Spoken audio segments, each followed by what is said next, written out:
eu guardei segredo sobre a minha prova do Detran. Ano passado eu me inscrevi na autoescola. Meu marido me incentivou muito. Alguns amigos já sabiam que eu ia fazer, né? Ia fazer aquela preparação para me habilitar. E daí fiz toda a parte teórica, fiz online, inclusive. Só que quando chegou o período da prova prática, eu com a minha boca de sandália, falei com várias pessoas e, enfim, eu não imaginava, eu tava muito feliz também, né? Mas eu não imaginava que isso ia me deixar muito ansiosa. E aí eu fiz a primeira prova, deixa eu endireitar aqui. Marcaram lá o exame prático, fiz o simulado. Eu tava me sentindo muito confiante tecnicamente falando, porque eu sabia o que eu precisava fazer para dirigir e para passar naquele percurso. Porém, no dia da prova, alguma ansiedade me abateu e eu fiquei assim meio desestabilizada. Iniciei a prova, aparentemente estava tudo ok. Iniciei o percurso, fiz a baliza, comecei o percurso, tiveram alguns incidentes, passou gente, pararam 2 idosos na minha frente, eu tive que parar para eles atravessarem, parecia até ensaiado, né? Pareciam que eram atores ali pagos para atrapalhar a minha prova. Parou um pombo na minha frente, o pombo não voava. Gente, eu tive que parar para um pombo atravessar a rua. Então, assim, várias situações, né, que aconteceram e eu fui caminhando no percurso, aos trancos e barrancos, e parecia tudo certo. Quando chegou no final, até então eu tinha perdido, acho que, 1 ponto em alguma situação que agora eu não me recordo. Quando chegou no final do percurso, eu fiz o percurso inteiro. Na hora de parar, eu não dei seta, fiz o bagulho tudo errado, e aí eu perdi a prova. E aquilo me deixou arrasada, porque eu cheguei até o final, só que eu cheguei perdendo. E aí, fiz a segunda vez, já muito abalada, com medo. Falei, cara, droga, vai dar tudo errado de novo, já com aquele pensamento, né, assim, pessimista. E fiz o simulado, a gente gastou mais dinheiro e eu não passei. Da segunda vez, eu nem cheguei a completar o percurso. Eu perdi ponto ali depois das balizas, da baliza, né, que você faz uma vez. Depois da baliza, eu fui sair com o carro sem puxar o freio de mão, sem soltar o freio de mão. E aí eu perdi a prova. Eu falei, cara, não é pra mim, dirigir não é pra mim. Porque se aqui dentro de um curto percurso eu tô tão desestabilizada, imagina num trânsito na vida real, como é que vai ser, né? Eu não sirvo pra isso. E aí eu tomei aquilo pra mim. Eu falei pro meu esposo, eu falei, não vou tentar mais, só tô dando prejuízo, né? Só gastando dinheiro à toa. Não vou mais tentar, não é pra mim, eu não tenho psicológico pra dirigir. E ele, não, que isso, você precisa fazer. Só que assim, esse pensamento pessimista, derrotista, não combina comigo. Eu penso aquilo no momento, em várias situações.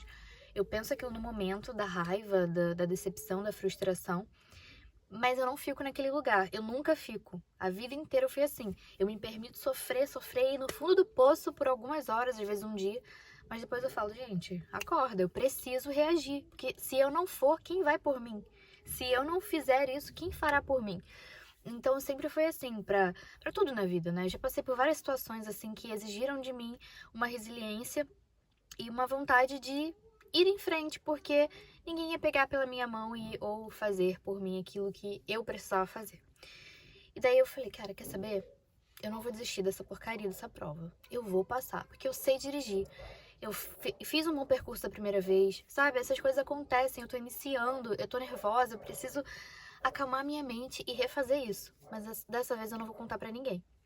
E aí o meu esposo estava viajando. Eu tenho um filho, né? Agora eu tenho 2 filhos, mas nessa época eu tava com um filho só. E eu teria de marcar a prova, alguém ia ter que ficar com meu filho pra que eu pudesse fazer a prova, mas eu não queria contar pra ninguém sobre essa prova. Então eu marquei a prova, né? Paguei tudo de novo. Na verdade, eu fiz um serviço por fora. Eu sou advogada, eu não tava pegando serviços, mas eu fiz um serviço por fora só pra ter um dinheiro extra ali, porque eu não queria ter que mostrar pro meu esposo que eu tava tirando dinheiro ali, porque ele ia me perguntava o que que era, eu ia falar da autoescola, aí eu ia ficar nervosa e possivelmente eu não ia passar de novo. Então eu queria fazer tudo sem ele saber e depois só chegar com a notícia de que eu passei. E aí eu peguei um serviço por fora, guardei o dinheiro, paguei tudo e tal. Então ele nem sabia. E ele tava viajando e ele me mandando mensagens de ânimo, né? Amor, e aí? Marcou a prova? Eu falei, não quero saber disso. Não quero fazer prova. Não fala comigo sobre isso. Só que eu tava já mentindo, né? Porque já tava tudo marcado. Ele, amor, não desiste, que não sei o quê. Eu falei, amor, não insiste isso comigo. Você tá me pressionando. Eu não quero falar desse assunto. E, de fato, eu não queria falar desse assunto porque eu tava fazendo, né, pelas costas. E nesse período, né? Teve um período aí, acho que de umas 2 ou 3 semanas, mais ou menos, de uma prova para outra, eu fui me preparando psicologicamente, eu fui pesquisando o que eu podia fazer para me ajudar a não ficar tão ansiosa no momento da prova e o que eu podia fazer para fazer uma prova de forma plena, sabe? E eu comecei a fazer exercícios de visualização. Então eu já tinha uma foto do percurso, um mapa do percurso que eu fiz lá na autoescola. E eu deitava na cama, literalmente assim, eu deitava na cama, segurava um volante invisível. E como eu já tinha foto do percurso, eu olhava pro percurso, eu começava, fazia baliza, falava, né, tudo que eu tinha que fazer. Seta, marcha, freio de mão, olha pra fora, olhava pra fora. Eu fazia tudo isso, deitada na cama, quando meu filho tava dormindo. E meu marido tava viajando, então eu tava sozinha, né? Não tinha vergonha de fazer isso. E aí, eu fiz todo esse passo a passo, eu fazia isso pelo menos umas 2 vezes no dia. Pelo menos, assim, de tarde, quando tava tudo em silêncio, e à noite, antes de dormir, era certo de eu fazer o percurso na minha cabeça, todos os dias. Porque como eu não queria desembolsar mais dinheiro fazendo vários simulados, eu precisaria simular aquele percurso de alguma forma. Então, foi a forma que eu encontrei. Eu deitava, dirigia ali o percurso na minha mente. E dava super certo, tá? Quando eu chegava no final do percurso, às vezes acontecia dessa minha simulação eu errar alguma coisa, eu esquecer, então eu zerava, voltava tudo de novo e fazia o percurso todo novamente. E aí, quando eu cheguei no final do percurso, chegava no final do percurso sem errar nada, eu, passei. E aí eu me estimulava a sentir aquela alegria, aquela felicidade do passei, cheguei no final. E daí, fui fazendo isso. Chegou a data da prova, eu precisava deixar meu filho com alguém. Olha só, precisava deixar meu filho com alguém. E como é que eu ia dizer pra pessoa, eu tô indo em tal lugar? Eu não queria falar, né? Então eu contei só pra minha irmã. Na verdade, nessa hora eu não tinha contado ainda. Eu só falei assim, mana, eu preciso que você fique com meu filho porque eu tenho uma audiência pra fazer. E eu não tenho com quem deixar hoje. Ela, não, tudo bem, vou pra sua casa. Ela não tava estudando nesse momento. Foi lá pra minha casa pra ficar com meu filho. Então, na cabeça dela, eu tava saindo pra fazer uma audiência rapidinha e voltar.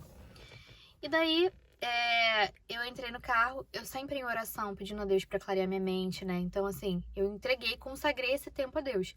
Falei, Senhor, se for da sua vontade que eu dirija, quero que seja agora. Que eu passe agora, sabe? Eu tô me dedicando a isso, eu tô concentrando todas as minhas forças nisso.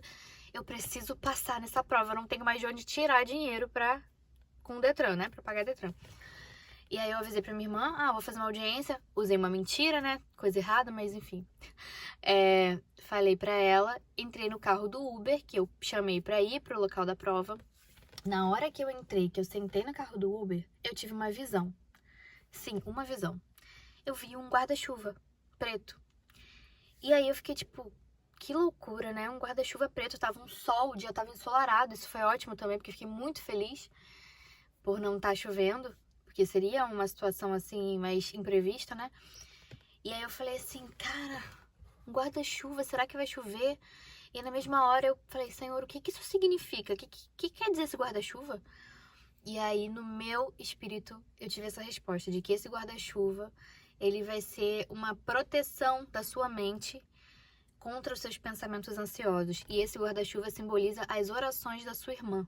Então você vai precisar contar a verdade, você precisa falar a verdade.